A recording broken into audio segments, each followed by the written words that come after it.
Today, I will create a full anime cut of Marcille from Dungeon Meshi eating pudding. This process includes rough animation, tie-down, cleanup, in-betweens, and coloring. I also prepared a layout template for Clip Studio Paint. You can download it from the video description and try making your own cut. Alright, let's begin. At this stage of the rough animation, the first thing I do is sketch out the main key poses of the cut. I don't worry about clean lines here. The most important thing is capturing smooth and believable motion. I use the pencil brush in Clip Studio Paint to keep the sketch feeling natural and loose.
This is the initial rough key pose pass. Everything is still very rough. But what I'm aiming for here is clear acting and clear directional movement.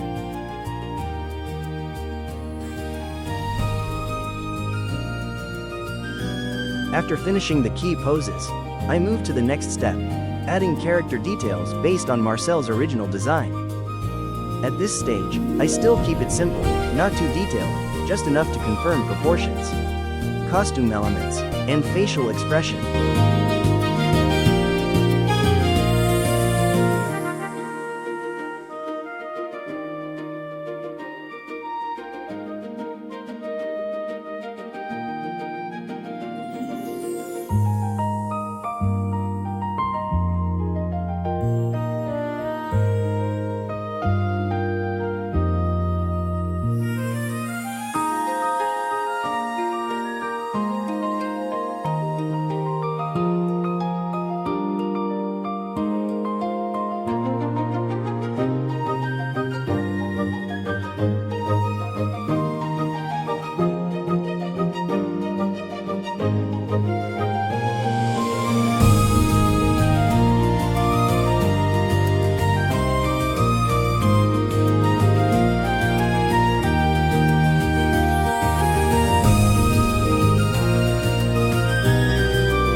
Before finishing the rough animation stage, I add quick layers of shadow and highlight using blue and red.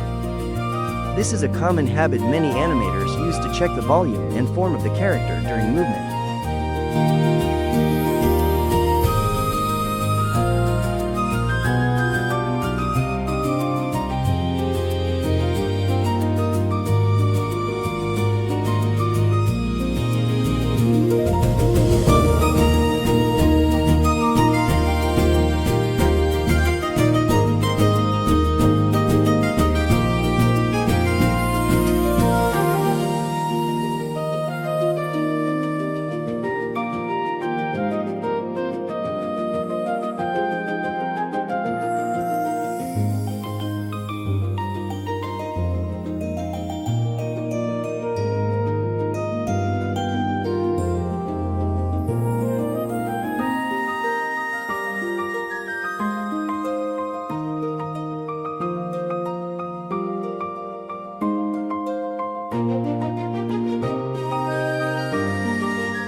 this is the completed rough animation pass.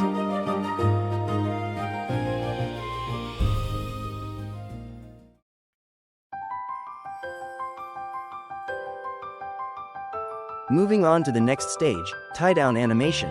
This is where I begin refining everything that was established during the rough pass.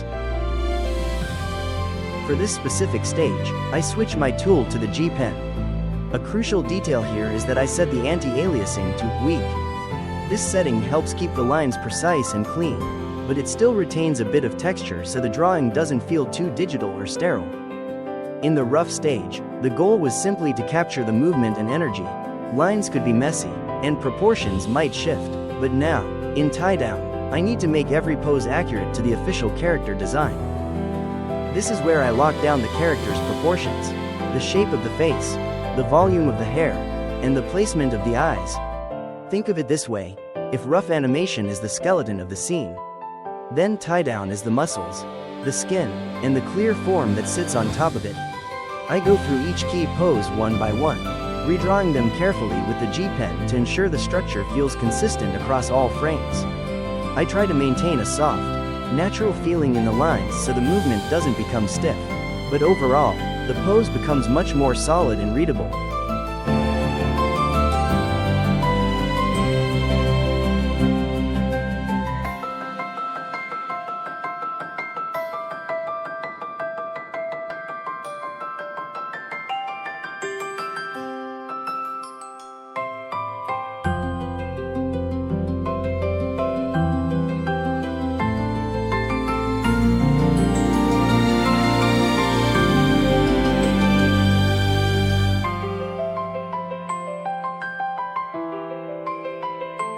Alongside the brush, there is a vital tool I rely on called Animation Cells. To access it, go to Window and select Animation Cells. This tool is incredibly important and works differently from the standard onion skin. While onion skin usually just shows the adjacent frames, the Animation Cells palette allows you to see through any frame you want. You simply drag the specific frame you need into the Animation Cells area. You can even customize the line color and display size to fit your needs, making it perfect for checking consistency.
Here is a quick comparison between the rough and the tie-down version.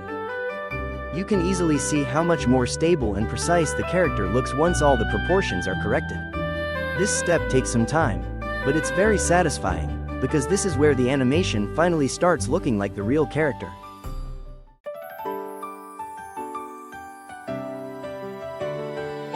Next up is the final line art stage, cleanup and in between.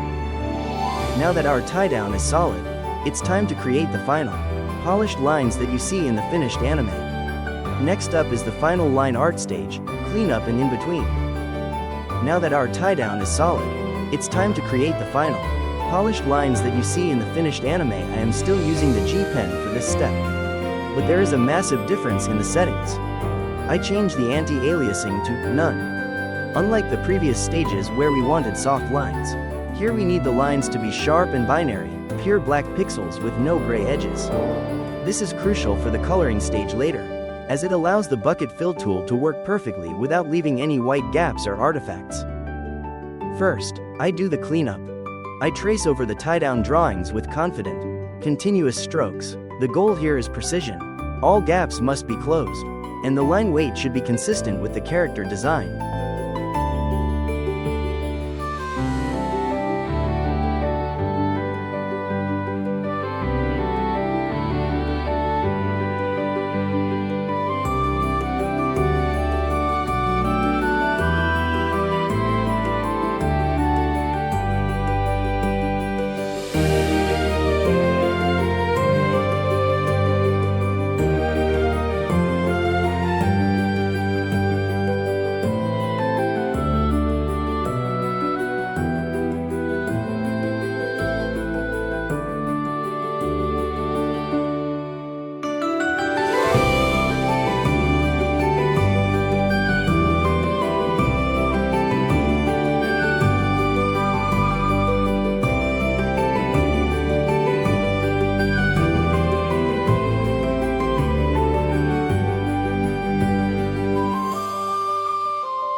Once the key poses are cleaned up, I move to Inbetween it. This is where I draw the frames that connect the key poses to make the movement smooth.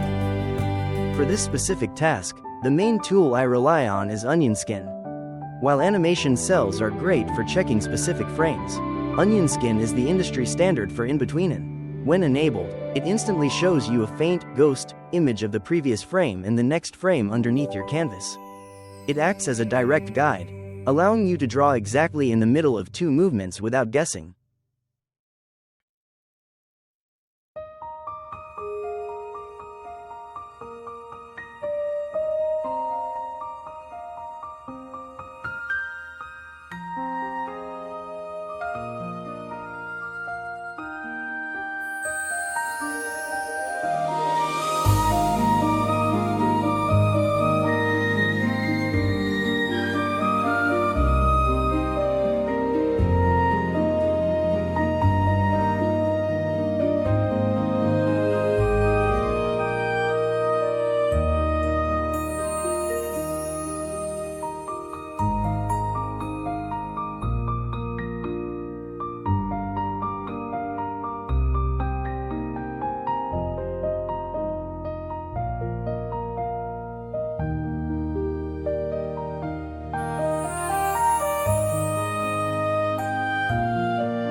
Using the onion skin guide, I bridge the gaps between poses.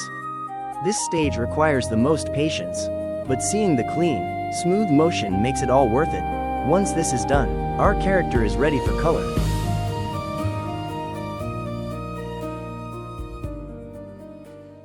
Finally, we arrive at the final step, coloring.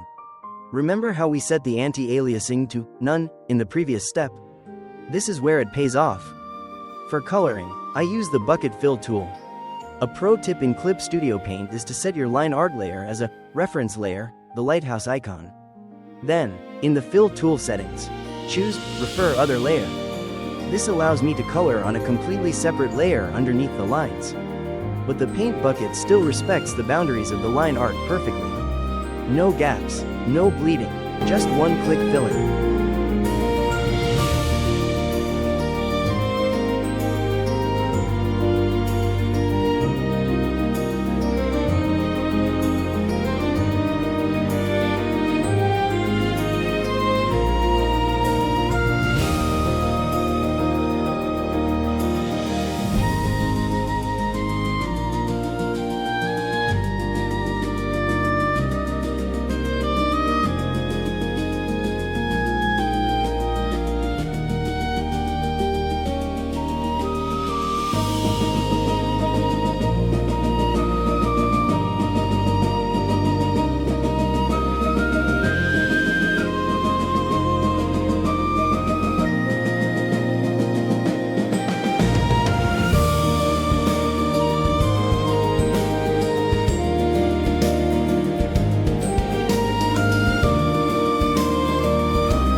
But wait, there is one extra, secret, step.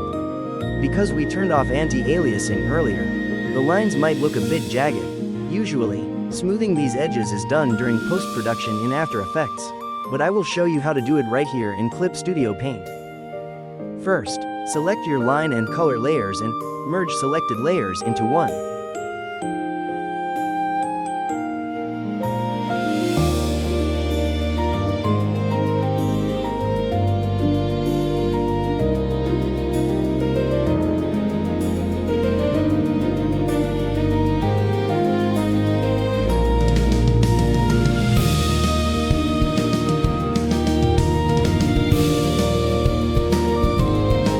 Then, go to Filter, choose Blur, and select Smoothing.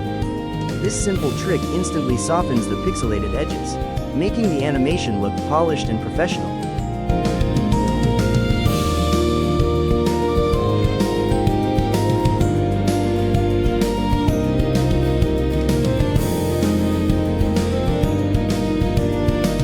And now, let's take a look at the final result.